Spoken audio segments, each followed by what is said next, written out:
Dumako naman tayo sa balitang sports. Mainit na sagupaan ang naganap kagabi sa PBL Invitational Finals, kung saan itinodo ng mga koponan ang kanilang natatanging lakas. Sa uli, makasaysayang panalo ang naghatid sa PLDT High Speed Hitters sa inaasam na titulo. Pinangunahan ni Savvy Davison ang PLDT High Speed Hitters matapos kumamada ng 20 points, kasama si Kim Kiana D na nagdagdag ng 17 at Alea Malalua na may 15. Sa likod ng kanilang matatag na opensa, nanaig ang PLDT laban sa powerhouse opponent na Japanese guest team Kobe Shinwa University sa dikit na bakbakan upang masungkit ang kanilang unang titulo sa PVL Invitational. Bukod sa tropeyo, pinarangalan din ang mga natatanging manlalaro ng torneo.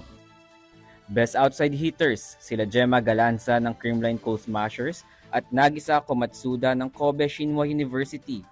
Best middle blockers naman sila Riza Nogales of Zeus Coffee Thunderbells at Pangs Panaga of Creamline Coal Smashers.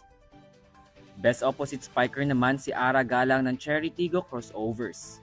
Best libero si Kat Arado ng PLDT. Best setter naman si Sakura Furuta from Kobe Shinwa University. At ang most valuable player of the PBL Invitationals ay si Savvy Davison ng PLDT High Speed Hitters.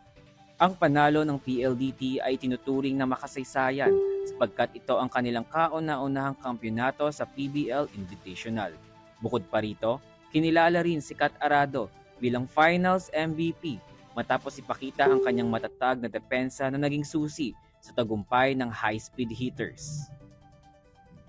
Sa kanilang unang kampyonato sa PBL Invitational, muling napatunayan ng PLDT na mabilis at matibay ang High Speed Hitters para sa mas malalaking laban.